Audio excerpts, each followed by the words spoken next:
Hello everybody. आपने देखा होगा जब भी स्टेडियम्स में फ्लड लाइट्स ऑन होती हैं तो आपको लगता होगा सिर्फ उतनी ही इलेक्ट्रिसिटी कंज्यूम हो रही है जितनी लाइट्स को चाहिए। लेकिन रियलिटी बहुत डिफरेंट है। फॉर एग्जांपल, एक 1.5 kilowatt metal allied lamp actual में 3000 वोल्ट एम्प्स या उससे भी ज़्यादा इलेक्ट्रिसिटी ग्रिड से ड्रॉ कर सकता है, यानी डबल। तो ये एक्स्ट्रा पावर जाती कहाँ है? कहीं नहीं, ये बस आपके वायर्स में आगे पीछे ऑसिलेट करती रहती है बिना कोई यूजफुल काम किए। एंड द वर्स्ट पार्ट, आप इस वेस्टफुल पावर के लिए भी पे करते हैं, not just in terms of electricity bills, लेकिन इंफ्रास्ट्रक्चर डैमेज और इक्विपमेंट फेलियर्स में। Now let's talk about an easy yet important topic called as power factor. Imagine कीजिए एक horse cart where horse is equals to voltage and cart is equals to current. There are two scenarios. Scenario 1, an example of good power factor, where good power factor is 0.95. तो horse सीधा आगे की तरफ पुल कर रहा है, almost सारी energy cart को मूव करने में लग रही है. Perfectly efficient case of good power factor. Scenario 2, bad power factor 0.5. Horse 45 degrees के एंगल पर पुल कर रहा है, तो आधी एनर्जी तो कार्ट को मूव करने में लग रही है, लेकिन बाकी आधी साइडवेज वेस्ट हो जा रही है. Perfectly ineffective. Now let's talk about what is the technical definition of power factor. So power factor is equals to useful power divided by total power drawn. और मेटल एलाइड लैम्प्स बेलास्ट की वजह से inductive loads हैं, तो बिना correction के उनका power factor typically 0.4 से 0.5 होता है. इसका मतलब आप जो कंज्यूम करते हैं उसका सिर्फ 40 to 50% यूजफुल लाइट्स प्रोड्यूस करता है और बाकी 50 to 60% is a complete waste. Now let's talk about real numbers. आपके स्टेडियम्स पे क्या इम्पैक्ट आएंगे? तो let's calculate with a simple example. Let's suppose there are 100 lamps of 500 watt each, then 100 into 500 watt is equals to 150 kilowatt. So this is the useful power. And let's take power factor as 0.5, bad power factor. So total power drawn is equals to 150 kilowatt divided by 0.5, that would be equal to 300 kilowatt amps.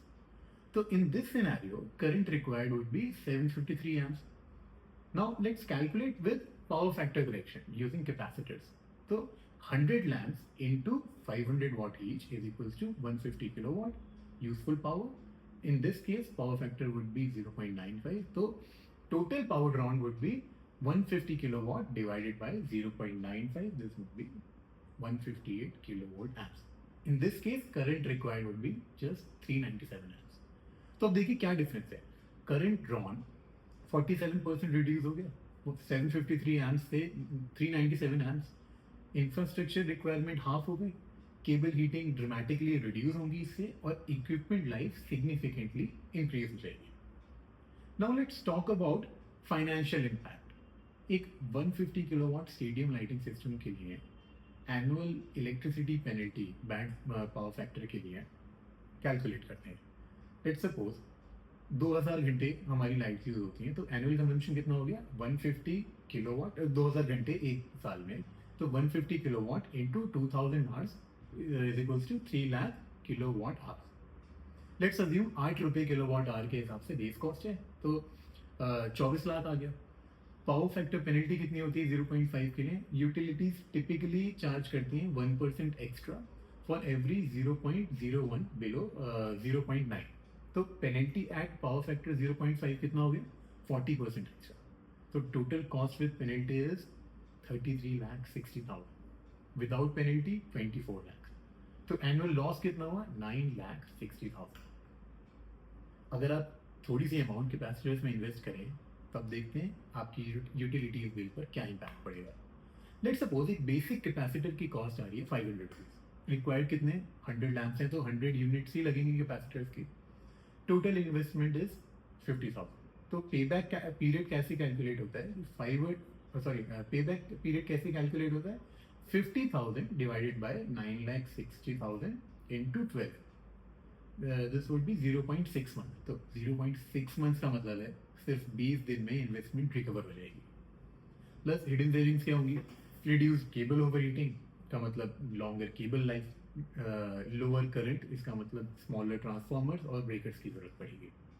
Less voltage drop होगा तो light की quality भी increase होगी, और reduce maintenance की वजह से operational cost कम आएगी.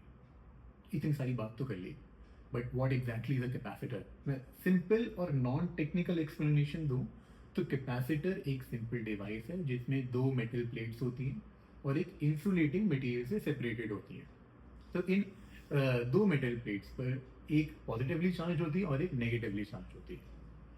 अब देखते हैं किसी सर्किट में अगर बेलास्ट है तो उसका क्या बिहेवियर होगा। इंडक्टर और बेलास्ट करंट को डिले करने का काम करता है। बेलास्ट करंट वोल्टेज के पीछे चलती है, ये लैगिंग रिएक्टिव पावर क्रिएट करता है। किसी सर्किट में कैपेसिटर का क्या बिहेवियर होता है? करंट को एडवांस करता है कैपेसिटर। करंट वोल्टेज से आगे चलती है, 90 लीड्स आगे चलती है, तो ये लीडिंग रिएक्टिव पावर क्रिएट करता है। वे दोस्ती नाचे, जब आप इन दोनों को एक साथ एक सर्किट में ऐड कर देंगे तो ये एक दूसरे को कैंसिल आउट कर देते हैं। तो lagging current from ballast plus leading current from capacitor is equals to almost perfectly in phase current और हाई पावर फैक्टर। ये बिल्कुल ऐसे है जैसे टी टॉटर को बैलेंस करना, दोनों साइड इक्वल वेट्स होने चाहिए। Now how to prevent bad power factor? एक मेंटेनेंस चेकलिस्ट आप प्रिपेयर कर सकते हैं, एनुअल इंस्पेक्शन इंक्लूड कर सकते हैं, जिसमें number 1 is visual capacitor check for bulging cases, pressure buildup का साइन है ये। Second, leaking dielectric, burn marks या discolouration, terminal corrosion. Second, electrically testing कर सकते हैं आप। कैपेसिटेंस मेजरमेंट देखिए, it should be plus minus of 10% of ratings. Second, installation resistance, it should be around it should be greater than 1000. Third, power factor measurement at panel देखिए।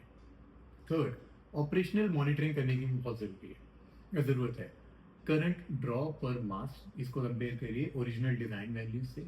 Second, thermal imaging of cables करनी ज़रूरी है, इससे आपके hotspots identify करने में थोड़ी सी आसानी रहेगी। थर्ड, ट्रैक करिए कि फ्यूज रिप्लेसमेंट फ्रीक्वेंसी कितनी है। फोर्थ, एक एक्शन थ्रेशोल्ड सेट करिए।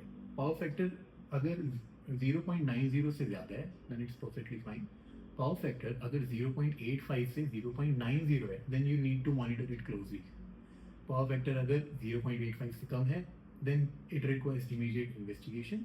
पावर फैक्टर अगर 0.75 से कम है then there is an emergency, replace capacitors now. Now, red flags that you should look for. अगर frequently fuse fail हो रहे हैं, higher than normal electricity bills, utility penalty charges आ रहे हैं आपके bills में, cables गर्म हो रहे हैं या flickering और unstable lights आ रही है। तो अच्छे कैपेसिटर्स कैसे सिलेक्ट करें? एक गाइड है। तो मेटल एलाइड सिस्टम्स के लिए एक पॉलीप्रोपिलीन फिल्म कैपेसिटर्स आते हैं ड्राई टाइप के, उनको चूज करना है। इन्वायरमेंट के बारे में भी सोचना है तो प्लीज नो ऑयल चूज करिए। एक लॉन्गर लाइफ स्पैन वाले कैपेसिटर्स को, and there are also self healing capabilities वाले capacitors, try and invest in those. What should be the rating of these capacitors? अगर 400 watt metal halide है तो 12 to 15 microfarad होना चाहिए, 450 वोल्ट AC। 1000 है तो 24 to 32 माइक्रोफैराड, 1500 है तो 40 to 50 microfarad, 450 volt AC। Environment rating की भी बात कर लेते हैं। तो temperature -25 degrees to 85 degrees minimum capacitors की रेंज होनी चाहिए। आउटडोर्स, अगर आउटडोर इंस्टॉलेशन है तो IP65 rated is a must. UV resistance coating की भी आप प्रेफरेंस रखिए। Quality markers that you should look for, IS या IEC सर्टिफाइड होने चाहिए। And please try and invest in non brands only, avoid cheap Chinese imports और support make in India. Warranty और expected lifespan. Warranty 3 years, expected lifespan 10 to 15 years. Again, it completely depends upon the use case. Now let's also talk about installation best practices. दो तरीके की installation होती है, individual और group compensation. मैं और हमारी कंपनी रिकमेंड करती है individual, that is one capacitor for one mast, sorry one capacitor for one lamp. There are I can think of only one con, that is slightly higher cost आएगी, but it gives an average of 3 pros. Precise correction, easy maintenance, one failure doesn't affect others, or can be replaced during normal lamp changes. Group compensation, कुछ metal light systems में group compensation है, that means one bank for multiple lamps. तो इसका pro ये है कि initial cost तो आपकी बहुत significantly low आएगी, लेकिन cons ये है कि इससे branch circuit currents कम निकलते हैं और सिंगल पॉइंट ऑफ फेलियर होता है। और अगर आप कुछ भी मेंटेनेंस कर रहे हैं तो इससे मल्टीपल लाइट्स डिसरप्ट होती हैं, या अगर एक भी यूनिट खराब हो गई कैपेसिटर की तो उससे मल्टीपल लाइट्स जाएंगी और मल्टीपल कैपेसिटर्स फेलियर होने के चांसेस भी बहुत ज़्यादा है. So this was all about capacitors today. I'll come back with another lecture or topic about Velas. This was Ravi Prabhakar, Principal Consultant, RR Lighting Solutions. Thank you so much.